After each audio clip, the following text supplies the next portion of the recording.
আসসালামু আলাইকুম এভরিওয়ান। মিথ্যে মায়া গল্পের 7 নম্বর পর্ব। আর ভিডিওটা ইউটিউব থেকে দেখলে অবশ্যই চ্যানেলটা সাবস্ক্রাইব করে দিবা। আর যদি ফেসবুক পেজ থেকে দেখো তাহলে পেজটা অবশ্যই ফলো করে দিবা। আমাদের পেজের নাম আমিনা অলজন ফায়ার।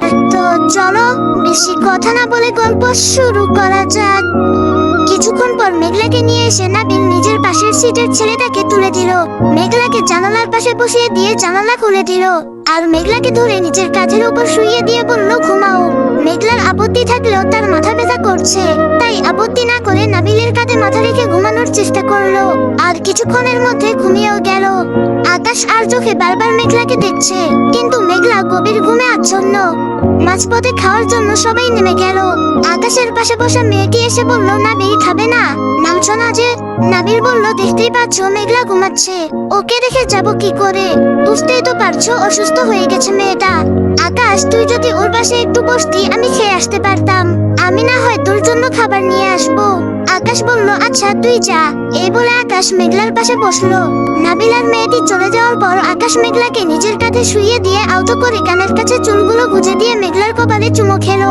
কিন্তু মেঘলা সেসব দেখতে পাচ্ছে না, সে তো তার ঘুমের রাজ্যে বিচরণ করছে। কিছুক্ষণের মধ্যেই নাবিল ফিরে এলো। এখনো কেউ আসেনি। নাবিল মেঘলাকে ডাকতে যাবে, তখনই আকাশ বলল, ডাকিস না, আগে আমি যাই তারপর ডাক। নাবিল বলল, তোর মাথায় কখন কি চলে শুধু তুই জানিস, বাকি সবার মাথার উপর দিয়ে যায়। আকাশ বলল, সময় হলে না হয় বোঝাবো। আকাশ চলে যাওয়ার পর নাবিল মেঘলাকে ডেকে খাইয়ে দিল। নাবিল বলল, মেঘলা ঠিক আছো? ঘুমিয়ে মেঘলার সব ক্লান্তি দূর হয়ে গেছে। আমি একদম ঠিক আছি ভাইয়া, আপনি টেনশন করবেন না। মেঘলা বলল, ভাইয়া একটা প্রশ্ন করব? নাবিল বলল, অবশ্যই। মেঘলা বলল, না মানে আসলে আকাশ ভাইয়ার সাথে বসা মেয়েটা কে? ওনাকে আগে কখনো দেখিনি, আর আকাশ ভাইয়াকেও এর আগে মেয়েদের সাথে এত বেশি মিশতে দেখিনি, তাই জিজ্ঞেস করছিলাম আর কি। নাবিল বলল, মেয়েটার নাম ইরা, আমাদের সাথেই পড়ে। গত বছর টিসি নিয়ে এখানে এসেছে, কিন্তু কলেজে বেশি আসে না, বাসা মনে হয় দূরে। সত্যি বলতে আমি ওর সাথে তেমন কথা বলি না, তাই বেশি কিছু জানিও না। মেঘলা বলল, ও আচ্ছা, অনেকটা বড় লোক তাই না? দেখেই বোঝা যাচ্ছে। নাবিল বলল, হবে হয়তো, গাড়ি ছাড়া কলেজে আসে না। জানোই তো মেয়েদের ব্যাপারে আমার ইন্টারেস্ট কম, তাই কখনো খোঁজ খবর নেইনি। তবে আকাশের সাথে ইরার বেশ ভালো সম্পর্ক। একমাত্র আকাশের সাথেই ইরা বেশি মেলামেশা করে। মেঘলার ভেতর কি হচ্ছে মেঘলা জানে, কিন্তু প্রকাশ করার উপায় নেই। মেঘলা বলল, বড় লোকের সাথে বড় লোককেই মানায়, আমার মতো চালচুলাহীন মেয়ে আকাশের যোগ্য নয়। কথাটা মনে মনে ভাবলো, কিন্তু উনি তো আমায় ভালোবাসেন তাই না? ভালোবাসায় সব সম্ভব, বড় ছোট কোনো পার্থক্য নেই। মেঘলা নিজেই নিজেকে সান্ত্বনা দিচ্ছে।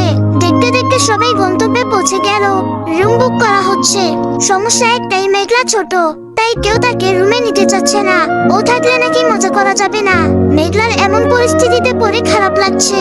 আকাশ বলল, কি হবে তাহলে? একে নিয়ে এসে তো ভালো মানের ঝামেলায় পড়ে গেলাম। নাবিল বলল, কিসের ঝামেলা? আমি তো কোনো ঝামেলা দেখতে পাচ্ছি না। ম্যানেজার সাহেব একটা লাক্সারি রুম দিন। আকাশের দিকে তাকিয়ে নাবিল বলল, মেঘলা একাই থাকবে। আকাশ বলল, ওকে, তোদের যেমনটাই ইচ্ছে। এরা বলল, আকাশ যার যেখানে খুশি থাকুক না, তাতে তোমার কি? ছাড়ো তো এসব, চলো আমরা সমুদ্রে যাই। আকাশ বলল, আরে কেবল তো আসলাম, আগে রুমে যাই, ফ্রেশ হয়ে না হয় যাব। ইরা বলল, না আমি কিছু শুনতে চাই না, এখনই চলো প্লিজ, সমুদ্রে ভিজবো, তারপর এসে একেবারে ফ্রেশ হব। আকাশ বলল, আচ্ছা ঠিক আছে চলো। যাওয়ার জন্য ইরা আকাশের হাত ধরলো। দৃশ্যটা দেখে মেঘলার মুখটা একদম মলিন হয়ে গেছে, চোখটা ছলছল করছে। আকাশের হাত ধরে ইরা যেই যেতে যাবে তখনই নাবিল বলে উঠলো, এই আকাশ দাঁড়া, তোরা হানিমুনে আসিসনি। তোরা হানিমুনে আসিসনি যে একা একা ঘুরতে যাবি, গেলে সবাই একসাথে যাব।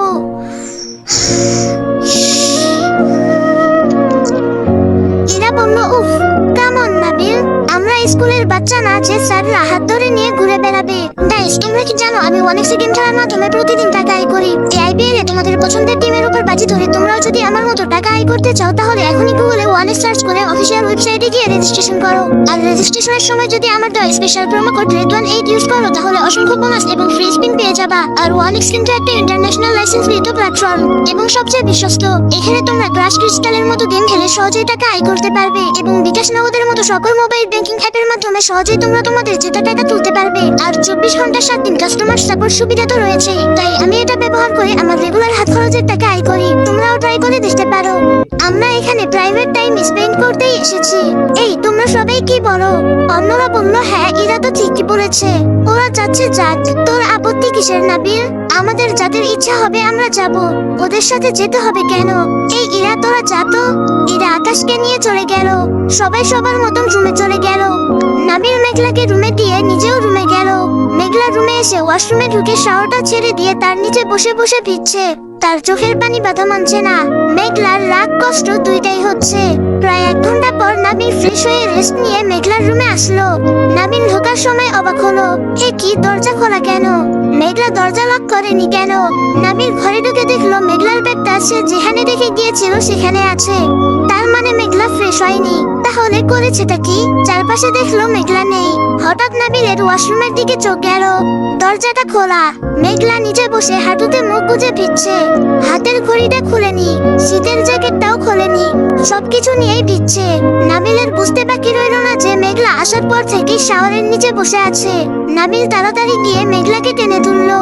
প্রায় 1 ঘন্টা যাবৎ সে ভিজছে, তাও এই ঠান্ডার দিনে। ঠান্ডায় মেঘলার গোলাপি ঠোঁটগুলি নীল হয়ে গেছে। ঠক ঠক করে কাঁপছে মেঘলা। নাবিল বলল, এসব কি করছো মেঘলা?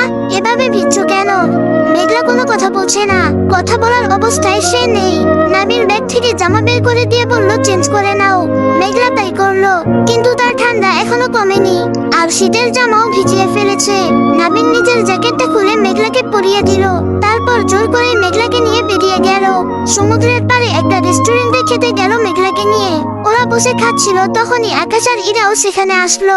আকাশ মেঘলার পরনে নাবিলের জ্যাকেট দেখে একটু হাসলো। আকাশ বলল, তুই বা আমার চেয়ে কম কিসে মেঘলা?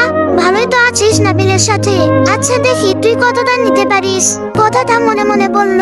আকাশ খাবার অর্ডার দিল, আর খাবার দেওয়ার পরে আকাশ ইরাকে খাইয়ে দিতে শুরু করলো। এবার আর মেঘলার সহ্য হলো না। সে উঠে আকাশের টেবিলের কাছে গিয়ে আকাশকে প্রশ্ন করলো, এই মেয়েটা কে? আকাশ উঠে দাঁড়িয়ে বলল, আপু আপনি ঠিক বলছেন। তাকে কি বলছেন? মেঘলা আকাশের কলার চেপে ধরে বলল, আমি জানতে চাচ্ছি মেয়েটার সাথে কি সম্পর্ক আপনার। নাবিল দূরে দাঁড়িয়ে দেখছে। নাবিল মনে মনে বলল, এটা হওয়ারই ছিল। আকাশ একটু বেশি বাড়াবাড়ি করে ফেলছে। আকাশ বলল, আপু আপনি প্লিজ রুমে যান, এটা পাবলিক প্লেস। মেঘলা কিছু শুনতে রাজি না। সে আকাশকে বারবার জোর করছে। আকাশ ভালোভাবে মেঘলাকে বোঝানোর চেষ্টা করছিল, কিন্তু হঠাৎ ইরা একটানে মেঘলাকে ছাড়িয়ে নিয়ে একটা থাপ্পড় বসিয়ে দিল মেঘলার গালে। মেঘলা অবাক হয়ে আকাশের দিকে তাকালো, কিন্তু আকাশ কিছু বলছে না। নাবিল তাড়াতাড়ি এসে বলল, ইরা কি করলে এটা? ইরা বলল, যেটা আমার করার কথা ঠিক সেটাই করেছি। তোমার জিএফ যদি আমার বয়ফ্রেন্ডকে নিয়ে টানাটানি করে তাহলে আমাকে তো একটু অসভ্য হতেই হবে। ইরা বলল, আকাশ চলো তো এখান থেকে, যত সব ফালতু মেয়ে। আকাশকে নিয়ে ইরা চলে গেল। মেঘলার এই ধাক্কাটা সহ্য হলো না। সে মাটিতে বসে কাঁদতে লাগলো। নাবিল বলল, শান্ত হও মেঘলা, প্লিজ শান্ত হও। মেঘলা বলল, ভাইয়া মেয়েটা কি বলে গেল? ওই মেয়েটা আকাশ ওনার বয়ফ্রেন্ড। বলুন না আমি ভুল শুনেছি, তাই না? কিন্তু মেয়েটা আমায় মারলো। আকাশ তবু কিছু বললো না কেন? আমি স্বপ্ন দেখছি, তাই না ভাইয়া? এসব মিথ্যা। আকাশ আমায় ঠকাতে পারে না, এসব কিছুতেই হতে পারে না। নাবিল মেঘলাকে কি বলে সান্ত্বনা দিবে বোঝাতে পারছে না। নাবিল বলল, আকাশ কি চাইছিস তুই? কেন এসব করছিস? ও এসব কিভাবে মানবে? আমারই তো সহ্য হচ্ছে না। মেঘলা মেয়েটা যে পরিমাণে জেদি, যদি কোনো অঘটন ঘটায় সহ্য করতে পারবি তো? না, কিছু ঘটার আগে আমাকেই কিছু একটা করতে হবে। নাবিল বলল, উঠো মেঘলা। নাবিল বলল, মেঘলা কে কার জিএফ সেটা কি মুখে বললেই হয়ে যায়? ও তো এটাও বলল যে তুমি আমার জিএফ, তাই বলে কি সেটা সত্যি? মেঘলা বলল, মিথ্যাই যদি হবে আকাশ কেন প্রতিবাদ করলো না? কেন বললো না ও আমায় ভালোবাসে? আচ্ছা ভাইয়া, আমি কি দেখতে খুব খারাপ যার কারণে আকাশ আমাকে প্রেমিকা হিসেবে পরিচয় দিতে পারে না?